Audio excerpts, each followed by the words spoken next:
Hello everyone, कैसे हो आप सब लोग। आई होप आप सब लोग बहुत अच्छे होंगे। लेकिन डिसाइड योर एसएसटी टीचर। देखो बच्चों, आज की वीडियो में हम लोग करने वाले हैं आपकी क्लास 8 की एसएसटी का जो ब्रिज कोर्स है, इसका आज हम लोग करेंगे बच्चा आपका थीम सी करने वाले हैं। एंड थीम सी का आज हम लोग करेंगे आपका topic number 1, that was types of government, जिसमें हम लोग मोनार्की, डिक्टेटरशिप, ओलिगार्की, थियोक्रेसी और डेमोक्रेसी, इन सबके बारे में हम लोग पढ़ेंगे। कहाँ पे क्या है, क्या अच्छा है, क्या अच्छा नहीं है, सब कुछ हम लोग डिस्कस करने वाले हैं। मतलब आप लोगों को पता है। अच्छा, ये वाली वीडियो हम क्यों लेके आई हूँ, थीम बी मैंने एक पार्ट क्यों छोड़ा उसका, बिकॉज बहुत सारे बच्चों का कमेंट आ रहा था मैम थीम सी की वीडियोस लेकर आओ। तो आप लोग कहो और वो वीडियो ना आए, ऐसा कैसे हो सकता है। एंड धीरे धीरे करके हम सब कुछ इस तरीके से कवर अप करेंगे, टेंशन ना लो बिल्कुल भी। एंड अगर आप लोगों को प्रीवियस पार्ट चाहिए हो इसके, उसको आप लोगों को पता है टेलीग्राम बॉक्स का, टेलीग्राम ग्रुप का और डिस्क्रिप्शन बॉक्स में लिंक दे रखा है मैंने, वहां जाके आपको ज्वाइन करो। कई बच्चे ज्वाइन कर रहे हैं, thank you so much for that. In videos को बहुत से बच्चे प्यार कर रहे हैं, उसके लिए बहुत बहुत शुक्रिया, आप लोगों को पता है। तो अब हम लोग शुरू करते हैं अपने इस वीडियो को बिना किसी देरी के। आप लोगों को ये भी पता है कि हम लोग क्या करते हैं अपनी वीडियो में, आपके जो भी टॉपिक होता है उसको मैंने हाईलाइट कर रखा होता है, क्या क्या उसमें चीजें आप लोगों को पढ़ने की। एंड फिर मैंने उसके लिए इंपॉर्टेंट नोट्स आप लोगों के लिए प्रिपेयर करे हुए हैं, जिसके आप लोगों को जिसका पीडीएफ जो है टेलीग्राम ग्रुप में मिल जाएगा। और टेलीग्राम ग्रुप का है डिस्क्रिप्शन बॉक्स में, आपको वो भी मिल जाएगा। और लास्ट में मैंने हैंडल डाल रखा है वैसे अपना। ऑल्सो मैंने कुछ दिन पहले स्टोरी वगैरह भी अपलोड करी थी इंस्टाग्राम पे कि भाई अभी एग्जाम चल रहे हैं, जिस वजह से अभी वीडियो नहीं आ पाएगी। तो वहां से कुछ बच्चे आए थे, देखा उन लोगों ने। इसलिए मैं कई बार कहती हूँ कि अगर चाहो तो आप लोग, अगर आप लोग इंस्टाग्राम पे, तो आप लोग मुझे वहां फॉलो कर सकते हो, ताकि आप लोगों को पता रहे कि हाँ कुछ अपडेट अगर रही, क्या हो रहा है, क्या होने वाला है, क्या मैं प्रिपेयर कर रही हूँ। कई बार मैं इंस्टाग्राम पे थोड़ा बहुत अगर मैं होती हूँ अपडेट से, अगर मैं एक्टिव होती हूँ तो मैं अपलोड कर देती हूँ उस पर। तो चाहो तो वहां पे मुझे फॉलो कर सकते हो, बाकी एज योर विश। चलो, अब बिना किसी देरी के अपने इस वीडियो की शुरुआत करते हैं। देखो, सबसे पहले आज हमें पढ़ना है हमारा टाइप्स ऑफ गवर्नमेंट। भाई गवर्नमेंट जो है वो कितने प्रकार की होती है, कौन कौन सी गवर्नमेंट होती है, उसके बारे में हम लोग पढ़ेंगे। मोनार्की होती है, डिक्टेटरशिप क्या होती है, ओलिगार्की क्या होती है, थियोक्रेसी और डेमोक्रेसी क्या क्या होते हैं, इन सब में क्या मतलब है इनके, हम सब कुछ पढ़ेंगे। पेडागोजी का मतलब क्या होता है, हम आपको किस तरीके से पढ़ाएंगे उसकी बात करते हैं। उसमें देखो हमें क्या क्या करना है। अच्छा, ये चैप्टर जो है ना आप लोगों का क्लास 7th में भी है, चैप्टर नंबर 9 है। तो तभी आप लोगों ने वहां पे अपना जो प्रीवियस बुक, जो ओल्ड बुक रही है क्लास 7 की, वहां पे इन सबका जिक्र नहीं है। खासकर ओलिगार्की, डिक्टेटरशिप और थियोक्रेसी जैसे वर्ड्स का इतना वहां पे नहीं है। लेकिन क्योंकि न्यू बुक है तभी तो ब्रिज कोर्स है ना आप लोगों का ही। चलो, ताकि आप लोगों को जो 7th में नहीं पढ़ पाए ओल्ड बुक्स के थ्रू, आप इस ब्रिज कोर्स में उन सब चीजों को कवर अप कर लो। देखो, अब यहाँ पे कह रहे हैं डिस्कशन, हमें आपको डिस्कस करना है आपके साथ understanding the meaning and types of government. हमें आपको बताना है कि गवर्नमेंट क्या होती है, गवर्नमेंट का काम क्या होता है, कितने प्रकार की गवर्नमेंट होती है, मोनार्की क्या होती है, डिक्टेटरशिप, ओलिगार्की, थियोक्रेसी और डेमोक्रेसी। उसके लिए देखो हम लोग यहाँ से अपनी शुरुआत करते हैं। टाइप्स ऑफ गवर्नमेंट वाला टॉपिक है, उसको पढ़ेंगे। लेकिन उससे पहले आप लोगों को ये पता होना चाहिए कि आखिर गवर्नमेंट होती क्या है और गवर्नमेंट कितने प्रकार की होती है। अब देखो, गवर्नमेंट का मतलब क्या होता है, गवर्नमेंट क्या होती है, बेसिकली सरकार। वो लोग जो हमारे लिए बैठकर काम कर रहे हैं, सिंपल है। वो लोग जो हमारे लिए बैठकर लॉज बना रहे हैं, कुछ रूल्स बना रहे हैं, वो सब कौन है, वो सब सरकार है। वो क्या है, सरकार। अभी क्या है, मोदी जी की सरकार है। आपकी यहाँ पे अगर आप दिल्ली में हो, आप अलग अलग स्टेट में हो, तो वहां पे योगी की सरकार है, यूपी में हो तो, दिल्ली में हो तो केजरीवाल की सरकार थी, अब तो नहीं है खैर। तो क्या हो रहा है कि ये सरकार जो है कि चेंज हो रही है। अब तो जैसे हमारी रेखा गुप्ता जी है, तो क्या हो रहा है, ये गवर्नमेंट है जो हमारे लिए काम कर रही है, लॉज बना रही है, कुछ रूल्स बना रही है बेसिकली, जिसको सबको फॉलो करना होता है। ये इसे हम बोलते हैं अपनी गवर्नमेंट। देखो हम यहाँ पे क्या हुआ, हम यहाँ बोल रहे हैं the group of individuals that makes the rules, जो रूल्स बनाती हैं, लॉज बनाती हैं और इंश्योर करती हैं दैट दे आर फॉलोड, कि भाई उन लॉज को, उन रूल्स को फॉलो भी करा जाए। और जो फॉलो है वो सिर्फ छोटा इंसान ना करे, छोटे इंसान से मेरा मतलब है सिर्फ गरीब इंसान ना करे या काला इंसान ना करे, बल्कि हर एक इंसान जो कितनी भी ऊंची पोस्ट पर बैठा हो, वो उन लॉज को, वो उन रूल्स को फॉलो करे। वो क्या होती है, आपकी गवर्नमेंट होती है। अब देखो, जो वो इंपॉर्टेंट रूल्स होते हैं उन्हें हम क्या बोलते हैं बच्चा, आपका लॉज बोलती है। आप लोगों को पता है बेसिकली गवर्नमेंट का मतलब क्या हुआ, वो इंडिविजुअल्स का ग्रुप, वो कुछ लोग मिलकर जो हमारे लिए काम करते हैं, हम लोगों के लिए लॉज बनाते हैं, रूल्स बनाते हैं, जो कि हम सबको फॉलो करने पड़ते हैं। और वो जो गवर्नमेंट है बेसिकली वो हमारे वेलफेयर के लिए काम करती है। अब इसलिए मैंने यहाँ पे कुछ चीजें यहाँ पे लिखी हुई कि आखिर इस गवर्नमेंट के फंक्शंस क्या क्या होते हैं, काम क्या करती है गवर्नमेंट। पहला काम क्या करती है, सोसाइटी में लॉ एंड ऑर्डर को मेंटेन करती है, कानून की व्यवस्था करती है सोसाइटी में, ठीक है जी। इंश्योर करती है पीस, हर जगह शांति बनाए रखना। स्टेबिलिटी है, स्टेबल है, लोग हिलडुल नहीं रहे। हिलडुल से मेरा मतलब है ऐसा ना हो कि बार बार सब चीजें चेंज हो रही हैं, चेंज ना हो, एक स्टेबिलिटी रहे और लोगों को सिक्योर रखने का काम सरकार का है। मैनेज करना रिलेशनशिप्स अदर कंट्रीज के साथ और नेशनल डिफेंस का भी ध्यान रखना, यानी कि बाकी कंट्रीज के साथ USA, Japan, China, Pakistan, Afghanistan, हर कंट्री के साथ हमारे रिलेशनशिप्स को मैनेज करना। क्या हम ले रहे हैं, क्या हम कर रहे हैं, कौन सा एग्रीमेंट साइन कर रहे हैं, कौन सी ट्रीटी साइन कर रही है, कौन सा टैक्स हो रहा है, इन सब चीजों को मैनेज करना। और हमारे देश का डिफेंस सिस्टम, जो रक्षा का सिस्टम होता है, उस पर ध्यान रखना, उसका ध्यान रखना। फिर बोल रहे हैं असेंशियल गुड्स एंड सर्विसेज, जो खासकर सर्विसेज हमको प्रोवाइड करना, कुछ गुड्स हमको प्रोवाइड करना। अब क्या, सॉरी आज मैं बताया गला काफी खराब हो रहा है। गुड्स एंड सर्विसेज, यानी कि देखो गुड्स का मतलब क्या है, जो चीज हमें साफ साफ दिख रही है। मैंने लास्ट क्लास से बता रखी है आपको ये चीज, कि जो चीज हमको दिख रही है, फिजिकल है, वो चीज मैं आपको दे दी, ये लो, या पेन, पेन दिख गया, पेन गुड है, ठीक है। के सामने फोन है, वो गुड है, लेकिन सब सामान यानी कि, लेकिन सर्विस का मतलब क्या होता है, जो आपको दिख नहीं रही है लेकिन आपके सामने है, आप उससे कुछ सीख रहे हो, आपको कुछ प्रोवाइड हो रहा है। वहां से आप डॉक्टर के पास जाते हो, क्या वो आपको अपना स्टेथोस्कोप दे देता है? नहीं ना। क्या वो हर डॉक्टर आपको दवाई भी नहीं देगा, आपको दवाई का पर्चा लिख के दे देगा, बस। होता है ना ऐसा, ये तो नहीं कि दवाई निकालेगा वो दवाई दे देगा, ऐसा भी जरूरी नहीं है। तो क्या हो रहा है, यानी कि आपको सर्विसेज प्रोवाइड करने का काम। सर्विसेज का मतलब क्या, आपको हेल्थ प्रोवाइड करनी, आपको एजुकेशन प्रोवाइड करनी, गवर्नमेंट स्कूल बनवा देने, ये सब काम क्या कर रही है, ये भी गवर्नमेंट करती है। हमारी इकोनॉमी को, इकोनॉमिक एक्टिविटीज को मैनेज करने का काम। और लास्ट होता है हमारे वेलफेयर के लिए, हमारे भले के लिए काम करना, और हमारी जिंदगियों को इंप्रूव करने का काम कौन करती है, हमारी गवर्नमेंट करती है। ये चीज बहुत सिंपल समझ में कि आखिर गवर्नमेंट का काम क्या होता है। अब यहाँ पे हम लोग समझेंगे आखिर कितने प्रकार की गवर्नमेंट होती है, कौन कौन सी होती है, उसको हम लोग समझेंगे। फर्स्ट देखो यहाँ पर आपकी है मोनार्की। मोनार्की का मतलब क्या होता है, ऐसी गवर्नमेंट, एक ऐसी गवर्नमेंट जिसमें राजा महाराजा का राज चल रहा है, जिसमें क्या है, राजा महाराजा है, किंग या क्वीन है। जहां भी आपको किंग या क्वीन का समझ में आए कि हाँ भाई यहाँ पे इनका राजा, दैट मीन्स वो मोनार्की है। क्या है वो, मोनार्की। भाई मैंने बोला एक ऐसी गवर्नमेंट जो कि किंग या क्वीन के द्वारा, राजा रानी के द्वारा राज करी जा रही है, और वो एक्सरसाइज करते हैं अपनी सोवरन पावर। जहां भी सोवरन वर्ड आए, क्योंकि आपको इस चैप्टर में सोवरन वर्ड थीम सी में काफी देखने को मिलेगा। अब सोवरन का मतलब क्या होता है, जहां पे आप इंडिपेंडेंट हो अपने डिसीजंस लेने के लिए। अगर अभी मान लो इंडिया में जो गवर्नमेंट है, मोदी जी है, योगी है, रेखा गुप्ता है, कोई भी, उन्हें कोई काम करना है, तो क्या वो किसी बाहरी कंट्री की, क्या चाइना की, क्या जापान की, क्या यूएसए की, किसी की परमिशन लेंगे?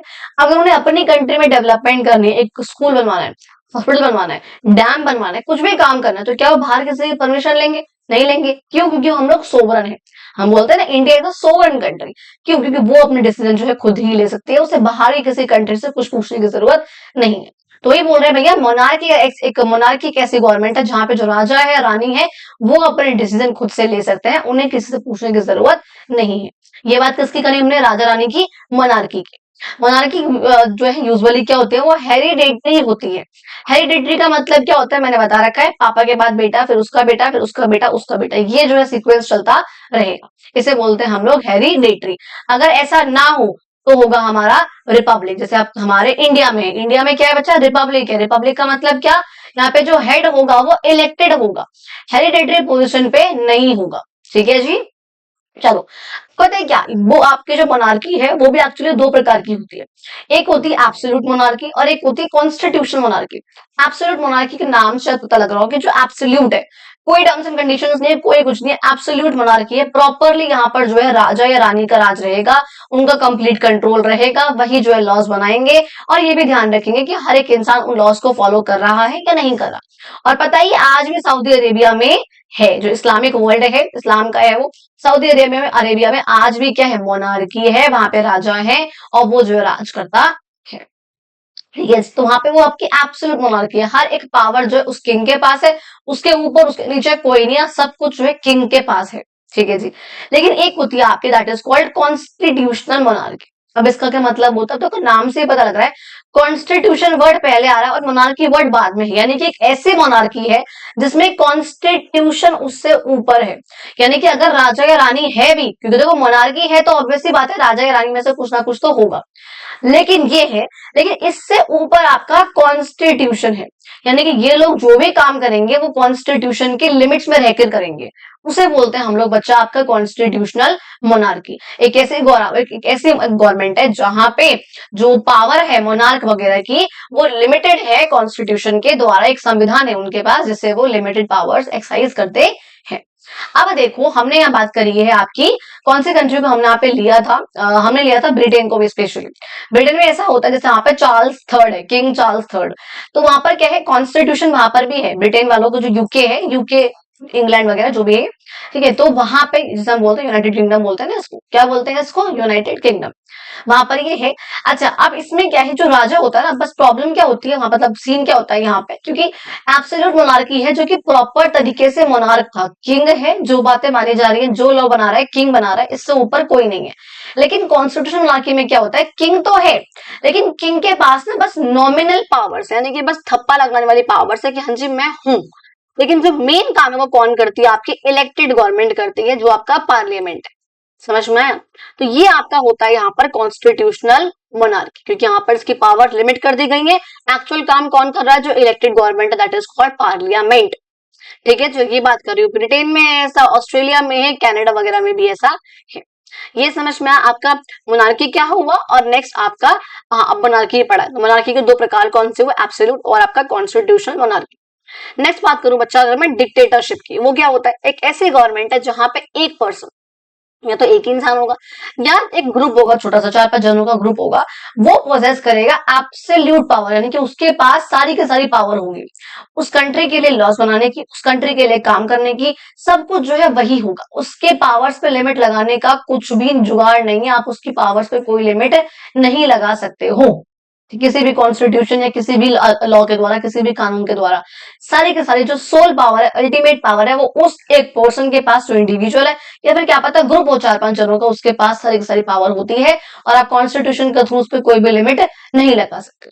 समझ में आ गया जी? अब ये एग्जाम्पल आपको दिख गया है, दैट इज नॉर्थ कोरिया। कौन सा है, नॉर्थ कोरिया। आप लोगों को पता है यहाँ पे किम जोंग जोंग किम जो भी है वो किम जोंग जोंग किम क्या होता है, किम जोंग है, जहां पे वो ऐसे मोटे से ना, वो उनका वहां पे राज चलता है। मैंने देखा था कुछ वीडियोस वगैरह में कि हर गली में ऐसे दीवारें हैं, दीवार तक पे किम जोंग छपा हुआ है, उसकी पेंटिंग हो रखी है, बोर्ड पे हर जगह किम जोंग किम जोंग किम। लोग थकते नहीं देख देख के शक्ल उसकी, लेकिन चलो ठीक है, वहां का अपना राज है, उसे हम बोलते हैं बेटा डिक्टेटरशिप। तो मोनार्की में क्या होता है कि किंग या क्वीन है, यहाँ पे किंग या क्वीन नहीं है, लेकिन हाँ एक ऐसा पर्सन है, बस किंग या क्वीन नाम नहीं है उसका, ना किंग उसका नाम क्या है कहीं लग रहा है, ना वो खुद किम जॉन है, मतलब नाम ही होते हैं ना ऐसे चिम चिम काम कुम, और नाम इस प्रकार के होते हैं, तो वहां पे किम जोंग है, किंग जॉन नहीं है, किम जॉन, ठीक है, वो उसका नाम है अपना स्पेशल, अपना अलग से। तो यहाँ पर मोनार्की में किंग या क्वीन है, लेकिन डिक्टेटरशिप में एक पर्सन होगा जिसके पास अल्टीमेट पावर है, सब कुछ पावर है उसके पास, सारा काम जो है वही करेगा, एब्सोल्यूट पावर है उसके पास, लेकिन बस किंग या क्वीन नहीं है।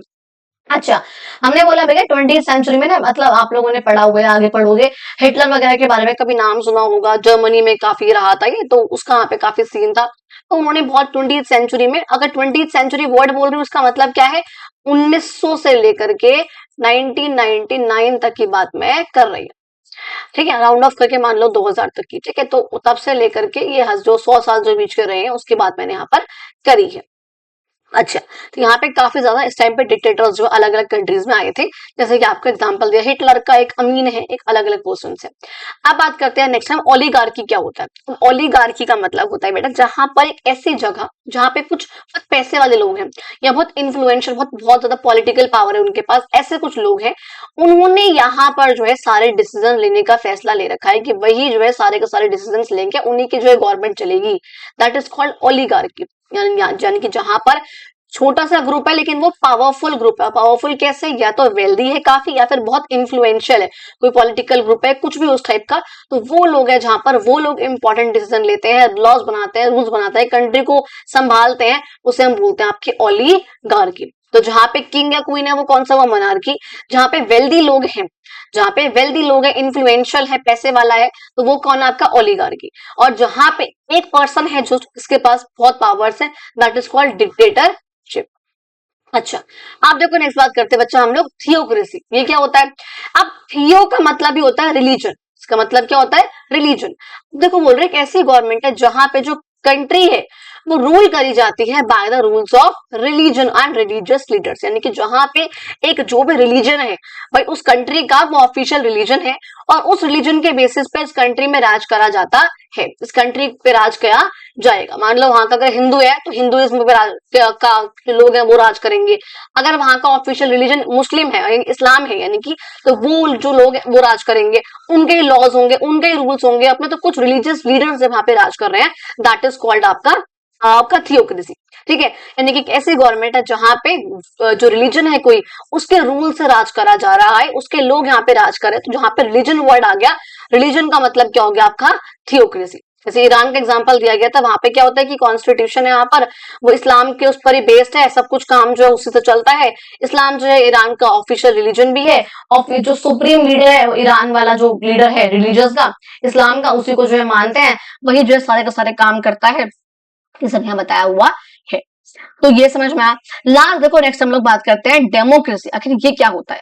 It is defined as the rule of people, ये क्या है भैया, लोगों का राज। देखो पता है क्या, देखो डेमो और क्रेसी ये दो वर्ड से मिला हुआ, आपने लैटिन शब्द सुना है ना, लैटिन जो आता है it comes from Latin word, it comes from Greek word, तो ये दो शब्दों से बना है, एक होता है डेमोस और एक होता है क्रेटिक। ये दो जो डेमोक्रेसी है इन दो शब्दों से मिलकर बना हुआ है, डेमोस और क्रेटिक।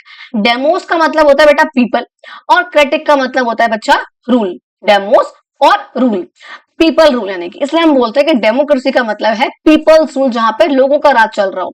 यहाँ पर लोग क्या करते हैं, उन लोगों ने अपने एक न एक, मतलब आप पढ़ोगे भी आप लोग, दो तरह की डेमोक्रेसी होती है, पहले आप लोग समझो पूरा।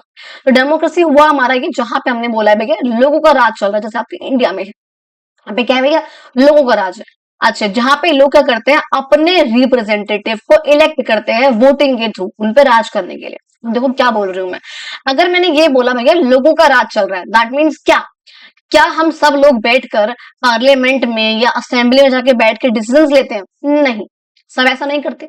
हम लोग क्या करते हैं, आप लोग, आप जो पेरेंट्स होंगे वो ऐसा करते होंगे, जब कभी कभी कुछ कुछ टाइम, हर 5 साल बाद ऐसा होता है कि इलेक्शंस होते हैं, हमारे यहाँ वोटिंग होती है कि किसको आपको चुनना है, किसको आपको इलेक्ट करना है। तो क्या करते हैं, जो बड़े लोग होते हैं घर के, जो भी 18+ होते हैं, जिनके पास, अब 18+ कौन, 18+ जो वोट करने का अधिकार किसके पास है, जो भी 18+ है, जो भी इंसान 18+ हो गया है उसका वोटिंग लिस्ट में नाम ऐड हो जाएगा, तो वो इंसान जो है वोट करने का अधिकार उसको मिल जाएगा, हर एक इंसान, उसमें कोई भेदभाव नहीं करा जाएगा।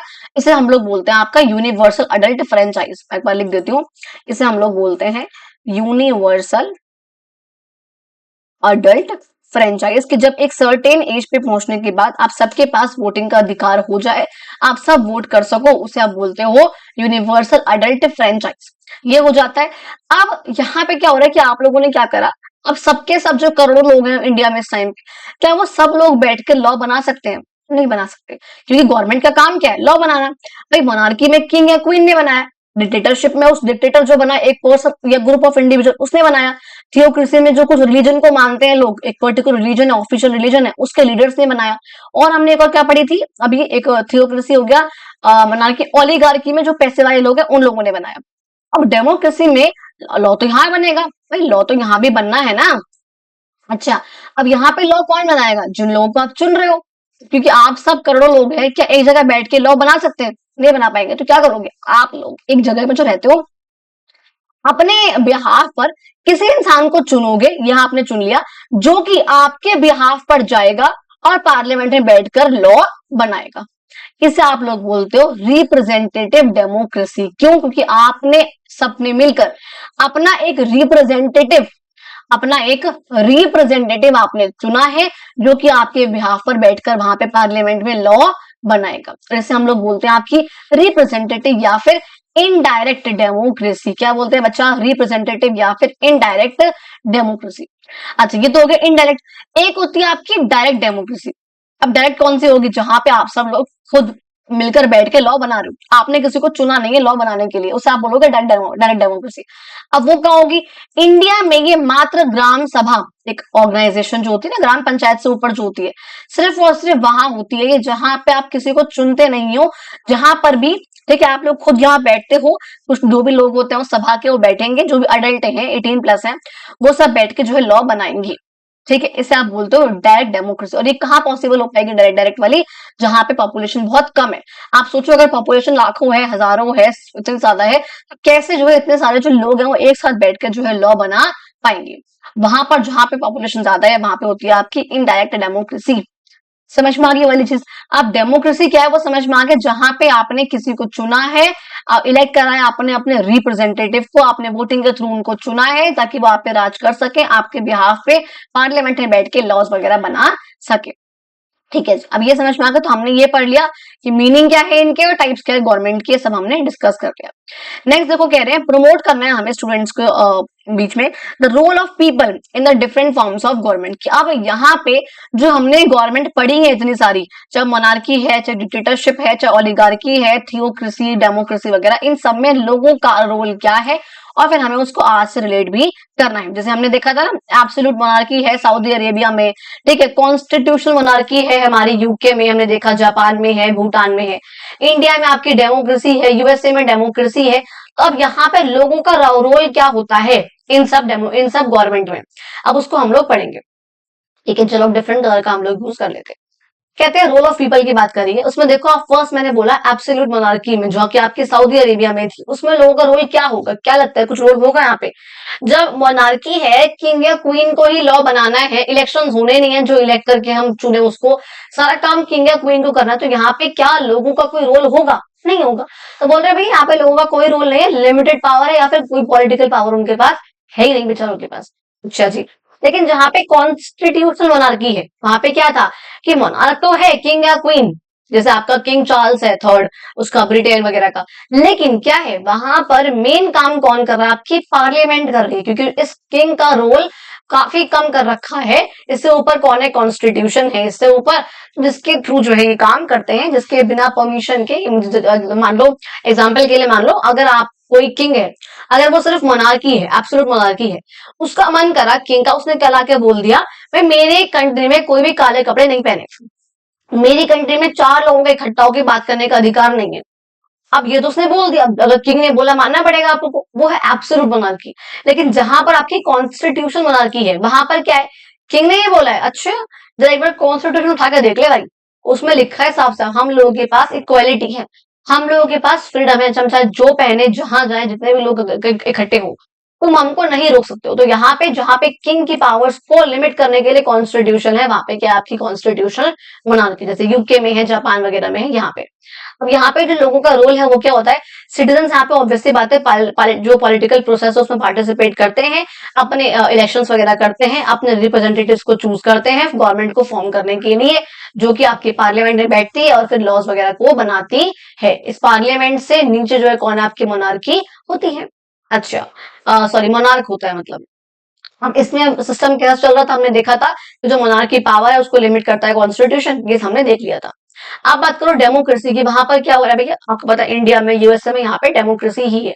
यहाँ पे लोगों का तो पूरा का पूरा रोल होता है, बहुत पॉलिटिकल पावर है उनके पास, लोगों के पास, वो अपने वोटिंग करते हैं, जो इलेक्टेड ऑफिशियल्स हैं उनको अकाउंटेबल भी ठहराते हैं। इसका मतलब क्या है? आपने वोटिंग करा, आपने वोटिंग करके किसी को चुन लिया, ये अधिकार आपके पास है डेमोक्रेसी में। अब जिसको आपने चुना है अगर वो कोई गलत काम कर रहा है तो आप उससे सवाल पूछ सकते हो, क्या ऐसा क्यों करा, आपने ऐसा लॉ क्यों इंट्रोड्यूस करा? उसे बोलते हैं अकाउंटेबल, कि वो जवाबदेही होगा, आंसरेबल होगा अपने कामों के लिए। ठीक है जी। अब देखो नेक्स्ट बात करती हूँ पॉलिटिकल सिस्टम की। इसका मतलब क्या है? अब यहाँ पे क्या सिस्टम चल रहा था? जो लोग हैं वो अपने रिप्रेजेंटेटिव्स को इलेक्ट करते हैं अपने बिहाफ पे डिसीजन लेने के लिए, ये हम देख चुके हैं ऑलरेडी। ठीक है जी, तो हमने ये देख लिया यहाँ पे कि इन सबका यहाँ पर लोगों का यहाँ पर क्या रोल होता है अलग अलग प्रकार की गवर्नमेंट में। अब देखो नेक्स्ट बात करते हैं, हमें एसेस करना है how students understand the different government functioning in the real world context, और गवर्नमेंट का इम्पैक्ट क्या होता है सोसाइटी पे और गवर्नेंस पे, यानी कि हमें देखना है गवर्नमेंट क्या काम करती है, किस तरीके से काम करती है, और उसमें सोसाइटी पे या वर्ल्ड पे क्या इम्पैक्ट पड़ता है, ओवर गवर्नेंस वगैरह पे। अब देखो डिफरेंस कहाँ कहाँ पे थे, ऑब्वियसली बात है अलग अलग गवर्नमेंट है तो सब में हमने देखा डिफरेंसेस के तौर पे हमने यहाँ पे ये लोगों का रोल बहुत अलग अलग है, यानी कि यहाँ पे हर गवर्नमेंट में डिफरेंसेस है, हर गवर्नमेंट फॉर्म अलग तरीके से हो रही है, हर गवर्नमेंट की आपको अधिकार अलग अलग दे रखे होंगे, सब चीजें डिफरेंस होंगी, उसके बारे में हम लोग पढ़ते हैं। अब एग्जाम्पल के लिए मान लो अगर बात करूं मैं सिटीजन्स के पार्टिसिपेशन की, अगर यहाँ पर मान लो आपकी डेमोक्रेसी है तो यहाँ पे ऑब्वियसली बात है आपके पास काफी सिटीजन्स का इन्वॉल्वमेंट रहेगा, वोटिंग कर सकते हो आप, रिप्रेजेंट कर सकते हो अपने रिप्रेजेंटेटिव को। लेकिन अगर आपका ऑथोरिटेरियन रेजिम है यानी कि डेमोक्रेसी है या फिर मोनार्की है, ऑथोरिटेरियन का मतलब क्या होता है? जहां पे एक पर्सन का रूल है, चाहे वो डिक्टेटरशिप हो और चाहे वो मोनार्की हो। मैं इसको डेमोक्रेसी तो नहीं बोला ना, ये भाई डिक्टेटरशिप है। शायद मुझे लग रहा है कि मैंने इसको डेमोक्रेसी बोला, लेकिन डेमोक्रेसी नहीं, डिक्टेटरशिप। कि जहां पर भी ऑथोरिटेरियन रेजिम है, यानी कि जहां पर एक इंसान का राज है, अब चाहे वो डिक्टेटरशिप हो चाहे वो मोनार्की हो, यहाँ पर क्या होता है, इन सब में ये सिटीजन को सप्रेस करते हैं, यहाँ पर कोई खास पार्टिसिपेशन जो है वो नहीं होता है। अच्छा, बात करूं लीडरशिप की या पावर की, तो मैंने बोला डेमोक्रेसीज जो है वो अपने इलेक्टेड ऑफिशियल्स को, जिनको इलेक्ट करा गया है, उनको अकाउंटेबल ठहराती हैं लोगों के लिए। अगर आपने कोई गलत काम करा तो लोग आपसे आंसर पूछेंगे। लेकिन जो भी आपके अथॉरिटेरियन रेजाइम है, यानी कि जो आपका डिक्टेटरशिप है या मोनार्की वगैरह है, वो उसमें कोई भी अकाउंटेबिलिटी जो है बहुत रेयरली होती है। कि अगर किंग ने कोई काम करा है तो क्या बताएगा वाकई मैंने ऐसा क्यों करा है? किंग तो बस आएगा, सुनो सुनो कल से ऐसा होने वाला है, बात खत्म, रुक और मैं काम का वही करेगा ना। उसे बोलते हैं हाँ भाई, वहां पे जो है ना तो सिटीजन्स के पास पार्टिसिपेशन है, ना उनकी सुनी जाती है, ना यहाँ पे अकाउंटेबिलिटी होती है। अच्छा, अब बात करूं अगर मैं सोसाइटी पे क्या इम्पैक्ट पड़ता है या फिर गवर्नेंस पे, राज करने पे कैसे इम्पैक्ट पड़ता है। देखो सोसाइटी पे क्या इम्पैक्ट पड़ेगा, जो गवर्नमेंट की पॉलिसीज होती है ना, वो डायरेक्टली हम लोगों को इम्पैक्ट करती है। मान लो गवर्नमेंट है, अगर देखो अगर वो डेमोक्रेसी होगी, क्योंकि हमें यहाँ पढ़ना है अलग अलग गवर्नमेंट पे किस तरह से काम होता है, अलग अलग गवर्नमेंट का क्या इम्पैक्ट होता है, हमें ये पढ़ना है। तो अगर भैया डेमोक्रेसी होगी तो वो अच्छी एजुकेशन सिस्टम लेकर आएगा, अच्छा हेल्थ केयर लेकर आएगा, और अच्छी अच्छी आपको बहुत अच्छी जो भी एसेंशियल सर्विसेज है जिसकी आपको जरूरत रहती है उसको इंट्रोड्यूस करेगा। लेकिन अगर वो आपकी अथॉरिटेरियन रजाइम है, अगर वो डिक्टेटरशिप है, अगर वो मोनार्की है, तो उसका काम मेनली क्या रहेगा कि मुझे अपने ना मिलिट्री को बढ़ाना है, ताकि मैं और एरियाज को कॉन्कर कर सकूं, ताकि मैं और एरियाज को अपने अंडर ला सकूं। तो वो अपने मिलिट्री पे जो है खर्च ज्यादा करेगा। उसका काम लोगों को खुश करना तो है नहीं भाई। गवर्नमेंट का काम अगर डेमोक्रेसी है तो उसमें क्या होता है, गवर्नमेंट का काम है लोगों को खुश रखना। लेकिन जो डेमोक्रेसी वाला है वो तो करेगा खुश रखने के लिए, एजुकेशन लेकर आएगा, हेल्थ केयर लेकर आएगा, उनको सही से रखेगा, ध्यान रखेगा, उनका वेलफेयर करेगा। लेकिन ये वेलफेयर ऑथोरिटेरियन रेजाइम नहीं करेगी, ये वेलफेयर मोनार्की नहीं करेगी। अच्छा, अब अगर बात करूं पॉलिटिकल इम्पैक्ट की, भैया जो स्ट्रक्चर है जो भी गवर्नमेंट का, वो डिटरमाइन करता है कि भैया स्टूडेंट्स का, सॉरी स्टूडेंट्स बोल रही हूँ, सिटीजन्स का पार्टिसिपेशन क्या रहेगा, आखिर कितना ज्यादा पार्टिसिपेट करेंगे, लोगों के पास कैसे अधिकार होंगे डेमोक्रेसी में। बस मान लो डेमोक्रेसी है, डेमोक्रेसी में सिटीजन्स का पार्टिसिपेशन ज्यादा होता है, सिटीजन्स के पास अधिकार भी होते हैं, कुछ राइट्स होते हैं उनके पास, चाहे इक्वालिटी हो चाहे फ्रीडम वगैरह कुछ भी हो, उनके पास वो ज्यादा होते हैं। लेकिन अगर बाकी अगर है तो मोनार्की वगैरह में वो चीज नहीं होगी, बल्कि आप देखोगे मोनार्की में स्टेबिलिटी जो है थोड़ी ज्यादा होती है। स्टेबिलिटी का मतलब क्या होगा, ज्यादा कैसे हो रही है। अब भाई देखो डेमोक्रेसी है तो कभी कोई आएगा, कभी कोई पार्टी चेंज होगी, फिर कोई इंसान आएगा, जैसे फिर मोदी है, मोदी के बाद कोई और आएगा, मोदी से पहले कोई और था, ये सब चल रहे थे। लेकिन अब क्या है कि जैसे आप यहाँ पे क्या है, काफी इंस्टेबिलिटी रहेगी। क्यों? क्योंकि मान लो जो भी लॉ है, अगर मान लो केजरीवाल था, केजरीवाल जी जो भी लॉ लेकर आए हमारी कंट्री में, उसको आगे रेखा गुप्ता ने चेंज करी कई चीजें। अब अगर रेखा गुप्ता जब हटेंगी तो फिर कोई और आएगा, कोई और चेंज करेगा, तो क्या होता है, इसमें काफी इंस्टेबिलिटी रहती है। बार बार जो है पार्टी चेंज हो रही है, तो पार्टी के द्वारा जो लॉ इंट्रोड्यूस करे गए उसमें भी चेंजेस होते हैं, ठीक है। लेकिन अगर मोनार्की होगी, अगर किंग का रूल है, तो वो क्यों चेंज करेगा बार बार, जो बना दिया पत्थर की लकीर पास ऑन हो गया, बात खत्म, ठीक है। तो इसलिए हम बोलते हैं कि मोनार्की में थोड़ी सी स्टेबिलिटी ज्यादा होती है एज कम्पेयर टू डेमोक्रेसी। अब अगर बात करूं मैं गुड गवर्नेंस की, कि भाई अच्छे तरह से राज करने में क्या बोल रहे हैं, इसमें कुछ खास नहीं है, बस मैंने यहाँ पे इतना मेंशन करा हुआ है कि भाई अगर आपकी जो भी गवर्नमेंट है उसमें ट्रांसपेरेंसी है, यानी कि आप जो पूछ रहे हो उसका आपको पता है कि चीज क्यों हो रही है, कैसे हो रही है, सब आपको पता है। अगर सुप्रीम कोर्ट में 4 जजेस को अपॉइंट करा गया तो वो क्यों करा गया है, किस बेसिस पर उनको अपॉइंट करा गया, तो ट्रांसपेरेंसी है। अकाउंटेबिलिटी का मतलब वही, आपने कुछ जवाब पूछा, आप अगर ऐसा आप बताओ, अगर मोनार्की है, अगर किंग का राजा, आपने कुछ पूछा है तो जवाब देगा आपको, अगर तू कौन है भाई पूछने वाला मेरे से, मेरी मर्जी में जो करूंगा, ऐसे कहेगा। लेकिन डेमोक्रेसी वाला ये काम नहीं कर पाएगा, यानी कि ट्रांसपेरेंसी, अकाउंटेबिलिटी, रिस्पॉन्सिवनेस, आपकी बातों को लेकर रिस्पॉन्स करना, अगर कोई प्रॉब्लम हो रही है। जैसे एग्जांपल देता हूँ, एक बार एक टाइम ऐसा आया था, 1968 के अराउंड हुआ था ऐसा, जब चाइना में ना भुखमरी छा गई थी। चाइना में क्या आई थी, भुखमरी आई थी। और इंडिया में भी सिचुएशन जो उस टाइम पे कोई खास अच्छी नहीं थी, इंडिया भी काफी इकोनॉमिक इंस्टेबिलिटी थी, काफी क्राइसिस यहाँ पे भी थे हंगर के। लेकिन क्या था, हमारे इंडिया में फेमिन नहीं आ पाई, भुखमरी नहीं आई। क्यों? क्योंकि चाइना में थी आपकी मोनार्की, उसने लोगों की नीड्स पे रिस्पॉन्स नहीं करा इतना। लेकिन इंडिया में जो है डेमोक्रेसी थी, लोगों की नीड्स पे इसने रिस्पॉन्स करा, इसलिए हम बोलते हैं रिस्पॉन्सिवनेस पे जो है कब आती है, जब डेमोक्रेसी होती है। तो वही बोल रहे हैं, गवर्नेंस करने के लिए अगर आपकी गवर्नमेंट ट्रांसपेरेंट है, अकाउंटेबल है, रिस्पॉन्सिव है, तो वो अच्छा होगा। जैसे मानो डेमोक्रेसी है तो वहां पे गवर्नेंस अच्छी हो जाएगी, वहां पे जो डेवलपमेंट होगी वो सस्टेनेबल तरीके से होगी। और सस्टेनेबल का मतलब क्या होता है, आज को ध्यान में रख के कल के लिए डेवलपमेंट करना, उसे हम लोग बोलते हैं सस्टेनेबल डेवलपमेंट। तो लोग भी काफी अच्छे से रहेंगे, लेकिन अगर नहीं है ऐसा तो नहीं रहेंगे। सिंपल सी बात है जी। चलो ठीक है। अब देखो बात करूं अगर मैं एक्टिविटीज की, तो यहाँ पर बोला है टीचर जो है प्लान करेंगे कुछ एक्टिविटीज को स्टूडेंट्स के साथ इंडिविजुअली, या तो पीयर्स के साथ, अपने आसपास जो दोस्त है आप लोग उनके साथ जाओ, या फिर मिक्स ग्रुप में जाओ। देखो क्या, वो तो हम तो कर नहीं पाएंगे, स्कूल में तो मैं हूँ नहीं, आपके सामने यूट्यूब पे हूँ। देखो हम यहाँ पे ना कुछ डिस्कशन करते हैं, जैसे कि हम बोल रहे हैं types of government that ensure fairness and people participation. अब आपको एक ऐसी गवर्नमेंट के बारे में बताना है, डिबेट करना है, बेसिकली डिस्कस करना है, जो कि फेयरनेस इंश्योर करती हो। फेयर का मतलब गोरा वाला फेयरनेस नहीं, कि अच्छा काम हो रहा है, अच्छा तरीके सही तरीके से बिल्कुल काम चल रहा है वो, और लोगों की पार्टिसिपेशन को इंश्योर करती है। और ये कौन करता है, ऑब्वियसली बात है, वो कौन है, हमारी डेमोक्रेसी है, जो कि सही तरीके से काम करती है और लोगों का जो पार्टिसिपेशन है उसको और बढ़ाती ही है। वो कौन है, हमारी डेमोक्रेसी है। डेमोक्रेसी बताया क्या होता है भैया, एक ऐसी गवर्नमेंट है जहां पे जो पावर है वो लोगों के हाथों में है। पावर कहाँ है, लोगों के हाथों में है, जो कि अपने रिप्रेजेंटेटिव के थ्रू उनको इलेक्ट करते हैं और उनके थ्रू उस पावर को एक्सरसाइज करते हैं। ये क्या करते हैं भैया, ये जो सिस्टम है डेमोक्रेसी का, इंश्योर करता है कि सिटीजन्स की भी जो है गवर्नमेंट में, गवर्नमेंट की पॉलिसीज वगैरह में आवाज हो, क्योंकि हम ही लोगों ने जो आप लोगों को फॉर्म करा है, तो आप लोग हमारे लिए लॉज बनाओ। अगर हम लोग ना हो तो आपको इलेक्ट कौन करेगा, कोई नहीं करेगा ना। इसीलिए अब देखो बोलूं अगर भैया किस तरीके से ये फेयरनेस को, इक्वालिटी को, लोगों की पार्टिसिपेशन को इंश्योर करती है, तो आप लोगों को पता है। देखो फेयरनेस का मतलब बेसिकली क्या हो रहा है कि इलेक्शन जो है वो फेयर तरीके से हो रहे हैं। इलेक्शन फ्री, एक होते हैं फ्री इलेक्शन। फ्री इलेक्शन का मतलब क्या होता है कि फ्रीली कर रहे हो आप, आपके पास बहुत मतलब आपको मतलब है, कैसे बताऊं, एग्जाम्पल के लिए आपके पास बहुत सारा चॉइस है पॉलिटिकल पार्टीज की। आप चाहे तो बीजेपी को वोट दो, आप चाहे आपको वोट दो, चाहे बीएसपी को दो, चाहे किसी को भी आप वोट दो, आपके ऊपर। आप फ्री हो वोट करने के लिए, उससे आप बोलोगे फ्री इलेक्शंस। लेकिन एक होता है फेयर इलेक्शंस, यानी कि सही तरीके से इलेक्शंस होने चाहिए, कोई फ्रॉड नहीं होना चाहिए, कोई माल प्रैक्टिस नहीं होनी चाहिए, कोई बूथ कैप्चरिंग नहीं होना चाहिए, ऐसा कुछ भी नहीं होना चाहिए, उसे हम लोग बोलते हैं फेयरनेस। तो वो तो होता है ऑब्वियसली बात है हमारे यहाँ पे तो, और साथ साथ इक्वालिटी हमें मिलती है, हमें कुछ इंडिविजुअल के राइट्स हमको मिलते हैं, जैसे हम बोलते हैं fundamental rights, right to equality, right to freedom, right to speech expression, ये सब अधिकार जो हमको मिलते हैं।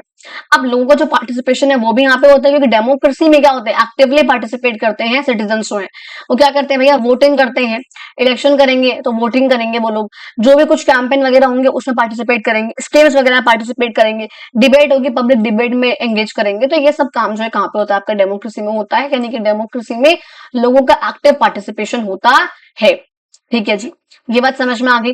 नेक्स्ट देखो बोल रहे हैं केस स्टडी, आपको यहाँ पे कंपेयर करना है डेमोक्रेटिक और नॉन डेमोक्रेटिक कंट्रीज में। ठीक है जी, उसको देखते हैं। अब देखो डेमोक्रेटिक कंट्री ये रही और नॉन डेमोक्रेटिक कंट्री के डिफरेंसेस यहाँ पर दिखेंगे।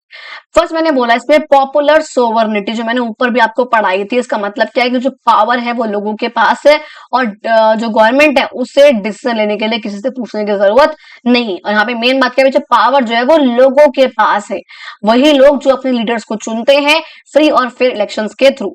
यहाँ पे जो पावर है वो कंसंट्रेटेड है, जो भी नॉन डेमोक्रेटिक कंट्री होगी वहां पे जो पावर है वो कंसंट्रेटेड होगी, या तो किसी एक पर्सन में, ठीक है, अगर वो किंग या क्वीन है तो वो मोनार्की है, अगर वो सिर्फ एक नॉर्मल इंसान है, किंग क्वीन नहीं है, तो वो डिक्टेटरशिप है, या फिर किसी ग्रुप में होगी और वो वहां पे काम करते होंगे बिना उनसे पूछे, बिना लोगों से पूछे कि उनको किस तरीके से राज करना चाहिए, राज करा जाना चाहिए उन पे, या फिर किस तरीके से गवर्न होना चाहिए, या किस तरीके से यहाँ पे लॉज बनने चाहिए, उनसे कुछ नहीं पूछते, बस पावर उनके पास होती है, अपने अकॉर्डिंग वो लोग काम करते हैं। अकाउंटेबिलिटी ऑब्वियसली बात है भैया, मैंने बोला कि लीडर्स जो यहाँ पर होते हैं, चाहे मिनिस्टर्स होते हैं, चाहे एमएलए वगैरह, एमपी कुछ भी है, वो जो अकाउंटेबल होते हैं लोगों के लिए। अगर कोई भी काम कर रहे हैं, हम लोग पूछेंगे क्यों करा है, क्या करा है, तो अकाउंटेबल होंगे। और इलेक्शंस के थ्रू आप उनको रिमूव भी कर सकते हो, अगर आपको लगा है इन 5 सालों में कोई काम नहीं करा है बीजेपी ने, अगले साल उसको चूज ही मत करो, अगली बार जब इलेक्शन हो रहे हैं तो। अब यहाँ पे क्या होता है, नॉन डेमोक्रेटिक कंट्रीज में अकाउंटेबिलिटी जो है काफी लिमिटेड होती है, जो लीडर्स हैं वो डायरेक्टली अकाउंटेबल नहीं होते भैया, तू कौन मैं खाम नहीं करेंगे वो काम, और ना ही आप उनको आसानी से हटा सकते हो उनके ऑफिस से। अगर बात करो डेमोक्रेसी में आपको मिलते हैं कुछ अधिकार, कुछ फ्रीडम वगैरह आपको वहां पर मिलती हैं, चाहे फंडामेंटल राइट्स मिलते हैं आपको, इक्वालिटी का, फ्रीडम बोलने का अधिकार, अपनी बात को एक्सप्रेस करने का अधिकार, कहीं 4 जने खड़े होने का अधिकार, कहीं जाने का अधिकार आपको मिलता है। लेकिन यहाँ पे क्या होता है, आपके राइट्स को सप्रेस करा जाता है, आपको कोई खास अधिकार, कोई फ्रीडम वगैरह आपको वो नहीं मिलती है, इन सबको लिमिटेड कर दिया जाता है। ट्रांसपेरेंसी या ओपननेस की बात करूं, जो यहाँ पे वो ट्रांसपेरेंसी रहती है, काफी गवर्नमेंट के एक्शन जो है वो ट्रांसपेरेंट होते हैं, किसी को चूज करा तो क्यों करा गया है, इलेक्शन जो है किस तरीके से हुए, सब चीज जो है ट्रांसपेरेंट होती है और पब्लिक तक उसकी पहुंच होती है। एसेसिबल का मतलब है पहुंच होना। यहाँ लेकिन यहाँ पे क्या है, यहाँ पे एब्यूज होता है पावर का, यानी कि पावर का मिसयूज जो है यहाँ पर होता है। अकाउंटेबिलिटी यहाँ पर है नहीं, ट्रांसपेरेंसी यहाँ पर है नहीं, इसलिए यहाँ पावर का जो है मिसयूज होता है। एग्जाम्पल आपको पता है, इंडिया में आपका, यूएस में, कनाडा वगैरह में आपका क्या है, यहाँ पर आपका ये डेमोक्रेसी है। लेकिन चाइना है, नॉर्थ कोरिया वगैरह, यहाँ पे आपका नॉन डेमोक्रेटिक कंट्रीज ये है। ऑल्दो ऐसा होता है कि हर एक कंट्री को ना खुद को बहुत अच्छा लगता है डेमोक्रेसी, डेमोक्रेटिक कंट्री बोलना, लेकिन एक्चुअल में तो वाकई में हर एक कंट्री डेमोक्रेटिक तो है नहीं, है ना जी। चलो अब बात करती हूँ मैं, देखो यहाँ पे नेक्स्ट पॉइंट पे आती हूँ। अगर नेक्स्ट है इसका रोल प्ले आपको करना है, या आप लोग खुद कर सकते हो कि आपको ग्रुप वगैरह बनाने हैं, 3 ग्रुप बनाने हैं स्टूडेंट्स का यहाँ पर, और आपको मोनार्की का रोल करना है, डिक्टेटरशिप का रोल करना है, और डेमोक्रेटिक गवर्नमेंट का रोल करना है। और अब आपको मेन बात क्या है कि आपको रोल करते करते ये देखना है, क्रिटिकली एग्जामिन करना है उनकी स्ट्रेंथ और उनकी लिमिटेशंस, यानी कि आपका मोनार्की की क्या खासियत है, क्या उसमें अच्छाई है, क्या उसकी स्ट्रेंथ है, और क्या उसके लिमिटेशन है, क्या उसमें खामियां हैं। सेम है डिक्टेटरशिप का और सेम ही डेमोक्रेसी का हमें करना है। देखो उसी की यहाँ बात करते हैं हम कि क्या क्या इसमें खामियां हैं। मोनार्की की बात करो, मोनार्की में क्या स्ट्रेंथ है, मैंने अभी समझाया था, मोनार्की में स्टेबिलिटी रहती है। कैसे था समझ में आ गया होगा आप लोगों अभी तक आप लोग। एफिशिएंसी भी रहेगी, ऑब्वियसली बात है, फिर काम करना जो है काफी आसान रहेगा, कोई डिसीजन जो है वो ले पाएगा जब उसे किसी से पूछना ही नहीं है। अगर जब उसको मोनार्क को, जो किंग है, उसको किसी से पूछना ही नहीं है, तो डिसीजन तो जो है बहुत जल्दी होंगे ना, कोई डिले नहीं होगा, कोई देरी नहीं होगी किसी भी प्रकार के डिबेट वगैरह में। अच्छा, अब कमियां क्या है भैया, ऑब्वियसली बात है कि रिप्रेजेंटेशन नहीं है, लोगों का यहाँ पर कोई भी रोल नहीं है, लोगों की बात को यहाँ पे सुना भी नहीं जाता है। अब यहाँ पे क्या पता आप ऑटोक्रेसी लेकर आओ, आप अपनी पावर का मिसयूज करो, आप उसको अब्यूज करो, बिना लोगों की नीड को ध्यान दो, आप लोगों की नीड पे कोई ध्यान ना दो, आप बस अपने पावर का मिसयूज आपको करना है, तो वो आप मोनार्की में बिल्कुल कर सकते हो। साथ साथ बोल रहे हैं यहाँ पे अनफेयर तरीके से आप सक्सेशन करोगे, सक्सेशन यानी कि जो हेरिडिटरी पोजीशन है वो, जैसे आप बोलते हो इनहेरिटेड, ठीक है, तो वो यहाँ पर होगा। मोनार्की है तो पापा के बाद बेटा, फिर बेटा, फिर बेटा, ये चलता रहेगा। क्या पता जो आपका बेटा है या जो उसका बेटा है वो इतना कैपेबल ना हो राज करने के लिए, लेकिन क्योंकि मोनार्की है वही सिस्टम चलेगा। तो ये जो है उसकी वीकनेस है, लिमिटेशन है। डेमोक्रेसी की स्ट्रेंथ क्या होती है भैया, ऑब्वियसली बात है यहाँ पे सिटीजन का पार्टिसिपेशन जो है काफी रहता है वोटिंग वगैरह के थ्रू। अकाउंटेबिलिटी समझा चुकी हूँ कई बार, यहाँ पे अकाउंटेबिलिटी रहती है यहाँ पर, और आपके पास यहाँ पे कुछ अधिकार वगैरह होते हैं, चाहे वो इक्वालिटी का अधिकार हो, चाहे बोलने का अधिकार हो, चाहे फ्रीडम वगैरह हो, कुछ भी हो। लेकिन प्रॉब्लम क्या आती है इसमें, ऑब्वियसली बात है डिसीजन मेकिंग काफी स्लो होती है, क्योंकि यहाँ पे बहुत सारे लोग बैठे होते हैं लोकसभा में, राज्यसभा में, है ना, लेजिस्लेटिव असेंबली में डिसीजन लेने के लिए, क्योंकि बहुत सारे लोग हैं तो सबके बीच में डिस्कशन होगा, डिबेट होगा, और इतने जो है पॉलिसी को आने में, इंप्लीमेंट होने में बहुत टाइम लगता है। जो करप्शन तो हर जगह है, तो उसका मैं क्या ही बोलूं। इंस्टेबिलिटी यहाँ पे काफी रहती है, बता चुकी हूँ, गवर्नमेंट जो है बार बार चेंज होती रहती है, उसकी वजह से पॉलिसी चेंज होती है, जिसकी वजह से इंस्टेबिलिटी जो है बार बार चेंज जो है वो होता रहता है। इन्फ्लुएंस ऑफ मनी, करप्शन जो है बहुत रहता है, ये ऑल्दो ये हर जगह है, तो मैं इसको यहाँ पे क्या ही स्पेशलाइज करूं, लेकिन ठीक है, वेल्दी इंडिविजुअल्स अगर हैं, पैसे वाले हैं, तो काफी उनका इन्फ्लुएंस रहता है, जैसे कि अंबानी जी है, चाहे वो टाटा है, कोई भी है, अच्छा अडानी वगैरह। अब बात करूंगा डिक्टेटरशिप की, इसकी क्या स्ट्रेंथ है और क्या वीकनेस है। स्ट्रेंथ देखो क्या है इसकी, डिसिसिव एक्शन, यानी कि बहुत जल्दी जो है डिसीजन ले लेता है, क्योंकि उसे कोई डिबेट करने वाला नहीं है, क्योंकि डिक्टेटर है ना, तो जो चाहेगा वैसे करेगा, अपना अकॉर्डिंग काम करता है। ऑर्डर या कंट्रोल, यानी कि ऐसा क्या पता, कई बार ऐसा होता है कि अगर जो सिचुएशन है काफी आउट ऑफ कंट्रोल हो रही है, तो वो फोर्स वगैरह करेगा, मारेगा, क्या पता मारा पीटी करे, कुछ भी करे, करवाए अपने लोगों से, और वहां पे जो है ऑर्डर को, लॉ वगैरह को मेंटेन करके रखे। प्रॉब्लम क्या है, लिमिटेशन क्या, ऑब्वियसली बात है, ऑपरेशन रहता है, ऑपरेस कर रहे हो, लोगों की जो ह्यूमन राइट्स वगैरह है आप उनको ऑपरेस कर रहे हो, उनको दबा रहे हो, उनको प्रॉपर राइट्स आप नहीं दे रहे हो। अकाउंटेबिलिटी जो है वो नहीं होती है इसके अंदर, डिक्टेटरशिप में बता चुकी हूँ, और इंस्टेबिलिटी जो है यहाँ पर रहती है थोड़ी बहुत, क्योंकि यहाँ पर क्या पता बाद में कोई और पॉलिटिकल अपराइजिंग आ जाए, कोई और लोग यहाँ पे आ जाए, कुछ भी यहाँ पर और ग्रुप यहाँ पे जो उससे ज्यादा और खतरनाक हो या उससे ताकतवर होगा। जैसे मान लो आपका नेपोलियन जो था, ठीक है, वो आया था आपका किंग बनने के लिए, ठीक है, किंग मोनार्क, बाद में जो है वो भी एम्परर बन गया था। तो आप क्या पता इसको हटाने के लिए कोई और आया बाद में, इस तरीके से क्या पता डिक्टेटर जो भी है उसको हटाने के लिए कोई और उससे कहते हैं तिरंफा आ जाए, कोई और तीन फक्का आ जाए जो उसको भी हटा दे, तो वहां पे भी थोड़ी बहुत इंस्टेबिलिटी रहती है। समझ में आगे चाहिए वाली चीज। अब देखो नेक्स्ट बात करते हैं, आप लोग आपके एक्सरसाइज की बात करते हैं, section A, match the following की। ऑल्दो आप लोगों को अभी तक ये चीज समझ में आ गई होगी बहुत अच्छे से, लेकिन एक बार फिर भी हम लोग थोड़ा सा देख लेते हैं। देखो फर्स्ट आपका है जहां पे आपको देखो यहाँ पे दिखा रखा है कि ये गवर्नमेंट का एक डिस्क्रिप्शन दे रखा है और फिर यहाँ पे आपको टाइप ऑफ गवर्नमेंट दे रखी है, आपको दोनों को आपस में मैच करना है। हम कह रहे हैं भैया फर्स्ट का है जहां पे सिटीजन अपने लीडर्स के लिए वोट करते हैं और उनके पास इक्वल अधिकार होते हैं। कहाँ पे था ये आपका डेमोक्रेसी में, जहां पे लोग वोट कर रहे हैं, उनके पास अधिकार होते हैं, उनके पास कुछ राइट्स होते हैं। ये सब चीजें कहाँ पर आपकी डेमोक्रेसी में है, तो ये रहा आपका डेमोक्रेसी। अच्छा, जहां पे रिलीजियस लीडर्स, जहां पे रिलीजन का नाम आ जाए तभी वो क्या होता है, थियोक्रेसी। कहाँ है, देखो ये रहा थियोक्रेसी, जहां पे रिलीजियस के बेसिस पे लॉज वगैरह बनते हैं।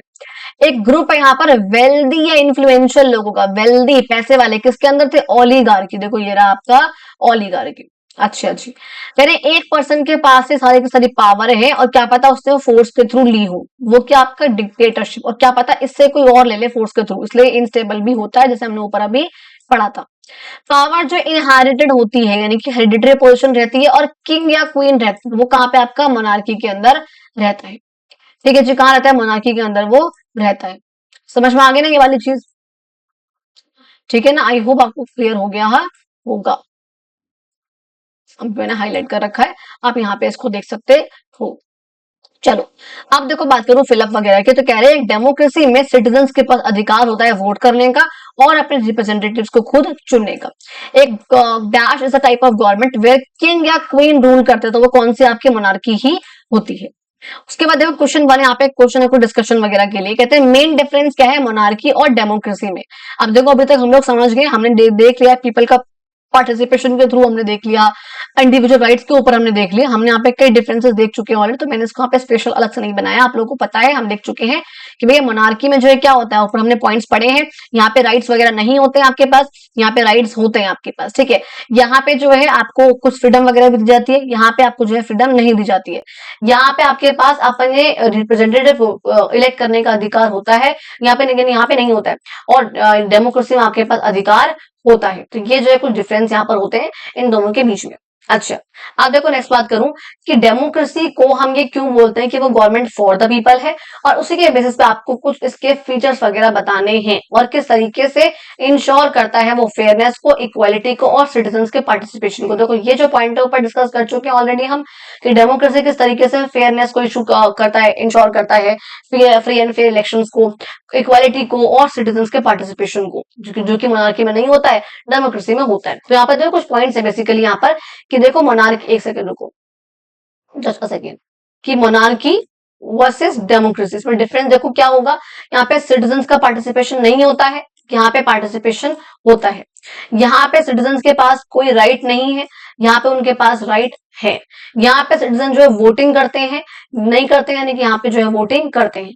यहाँ पे मैं कहूँ उनके पास जैसे कि मैंने बोला यहाँ पे पार्टिसिपेशन का या राइट्स का मान लो, यहाँ पे कुछ फ्रीडम वगैरह जो उनके पास नहीं होती है, यहाँ पे उनके पास फ्रीडम होती है। तो ये कुछ डिफरेंसेस जो आपके यहाँ पर हो जाएंगे।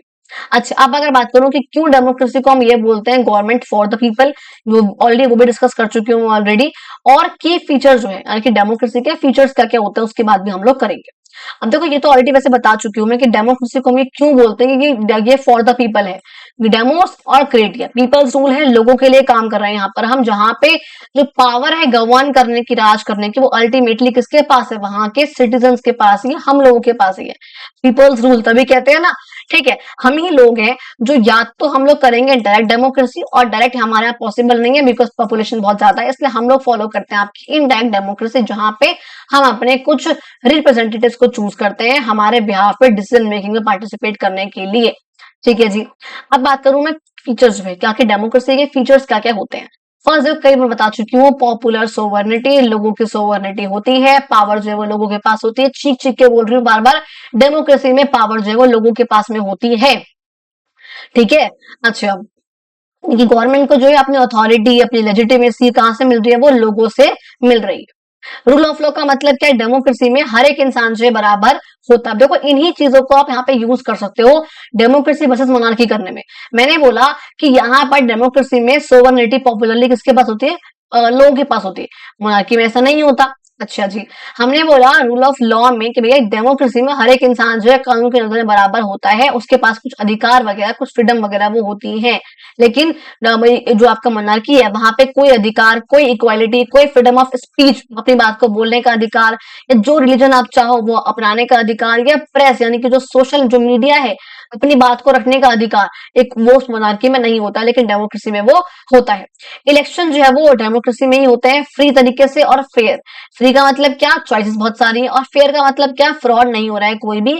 और ये सब्जेक्ट डेमोक्रेसी के लिए बहुत जरूरी भी होता है। आपके पास अधिकार है कि आप अपने रिप्रेजेंटेटिव्स को चूज कर सको पीरियोडिकली, एक पर्टिकुलर टाइम 5-5 साल के बाद आप इलेक्शंस वगैरह कराकर आप ऐसा कर सको, लेकिन मोनार्की में आप ऐसा नहीं कर सकते हो। देखो आप यहाँ पर देखो, मैंने बोला हुआ है, मैंने यहाँ पे कई पॉइंट्स मेंशन करे हुए हैं। जिस बच्चे को जो भी पॉइंट अच्छे लगे, पीडीएफ आप लोगों को पता आपको मिल जाएगा, डाउनलोड कर लेना आप लोग। उसके बाद आपको जो जो पॉइंट स्पेसिफिकली आपको अच्छे लगे, आपको इजी लगे याद करने में, आपसे उन्हीं पॉइंट्स को यहाँ पर देखना, उन्हीं को आप लोग याद करना। अच्छा देखो, बोल रही माइनॉरिटी राइट्स होते हैं, यानी कि मैंने पॉइंट 7-8 लिखे हुए हैं, 7 पॉइंट से। अब हर एक बच्चा 7 पॉइंट तो याद कर नहीं पाएगा, क्या पता किसी को 3 करने हो, 2 करने हो, 4 करने हो, तो जो आपको इजी लगे याद करना, आप उसको यहाँ पे याद कर लेना। माइनॉरिटी राइट्स का मतलब क्या होता है, देखो एक होता है आपका मेजोरिटी, एक होता है आपका माइनॉरिटी। मेजोरिटी का मतलब क्या, जो संख्या में ज्यादा है, और माइनॉरिटी का मतलब है जो संख्या में कम है, तो ये माइनॉरिटी है। तो यहाँ पे डेमोक्रेसी में क्या होता है, हम सिर्फ और सिर्फ मेजोरिटी का वोट नहीं देखते हैं, लेकिन हम साथ साथ अपनी जो माइनॉरिटी ग्रुप्स हैं, जो संख्या में काफी कम है, चाहे वो कम लैंग्वेज कम बोलने वाले लोग हों, चाहे थोड़े से रिलीजन को फॉलो करने वाले लोग हों, जो थोड़े बहुत लोग हों, बस इस तरीके से हैं कुछ, तो हम जो उनकी बात भी हम मानते हैं। उनके पास भी हमने उनको भी कुछ अधिकार वगैरह दे रखे हैं, जिससे वो अपने अपने ग्रुप्स को जो है, अपने इंटरेस्ट को जो है अपने उसको प्रोटेक्ट कर सके। ऐसा नहीं कि हम सिर्फ मेजोरिटी के सुनते हैं, हम लोग माइनॉरिटी का भी उतना ही ध्यान रखते हैं। ऐसा ना हो कि मेजोरिटी किसी भी तरीके से माइनॉरिटी पे हावी हो सके, उस पर अपनी मर्जी चला सके, या फिर उनके अधिकारों का, फंडामेंटल राइट्स का वायलेशन कर सके, ऐसा नहीं होना चाहिए। अकाउंटेबिलिटी, ट्रांसपेरेंसी चीख चीख के बोल चुकी हूँ, डेमोक्रेसी में अकाउंटेबिलिटी होगी। जिन लोगों को आपने चूज करा, ऑब्वियसली बात है वो आपको जवाब देंगे, ठीक है। और ट्रांसपेरेंट भी होती है हमारी गवर्नमेंट, अपने एक्शंस को जस्टिफाई करेगी, एक्सप्लेन करना, ये उसका काम होता है। और पार्टिसिपेशन चीख चीख के बोल चुकी हूँ कि हम लोगों का यहाँ पर काफी एक्टिव पार्टिसिपेशन होता है। हम इलेक्शन करते हैं, हम पॉलिटिकल पार्टीज में खड़े हो सकते हैं, हम ज्वाइन कर सकते हैं, हम कैंडिडेट बन सकते हैं, हम कुछ भी कर सकते हैं। इवन हमारी नीड्स पे, हमारी कंसर्न्स पे ध्यान देना ये गवर्नमेंट का काम है, उसके लिए वो रिस्पॉन्सिबल भी रहता है। समझ में आगे जी वाली चीजें। एंड ये हुआ आप लोगों का चैप्टर नंबर, आपका थीम सी का पार्ट नंबर 1। अगली क्लास में हम लोग पढ़ेंगे आपका कॉन्स्टिट्यूशन ऑफ इंडिया, जिसमें preamble, fundamental rights, fundamental duties को हम लोग कवर अप करने वाले हैं। उस चैप्टर को भी हम लोग ऐसे ही कवर अप करेंगे। आज की वीडियो यहीं तक थी। Thank you so much. अगर आप लोगों ने वीडियो एंड तक देखी हो तो बहुत बहुत शुक्रिया आप लोगों को, इन वीडियोस को इतना प्यार देने के लिए बहुत शुक्रिया। अगर आप लोगों को वीडियो अच्छी लगी हो, वीडियो को लाइक करो, चैनल को सब्सक्राइब करो, कमेंट करो, शेयर करो अपने फ्रेंड्स को। और आप लोग चाहो तो मेरा इंस्टाग्राम हैंडल मैंने यहाँ पे दे रखा है, प्रगति अग्रवाल ऑफिशियल। आप चाहो तो मुझे यहाँ पे फॉलो करके कुछ अपडेट वगैरह ले सकते हो कि हाँ कब क्या चल रहा है, कब क्या हो रहा है, कब वीडियो आएंगी, कब वीडियो नहीं आ पाएंगी, तो आज कौन सी वीडियो आएगी, सब कुछ यहाँ पर मैं अपलोड कर देती।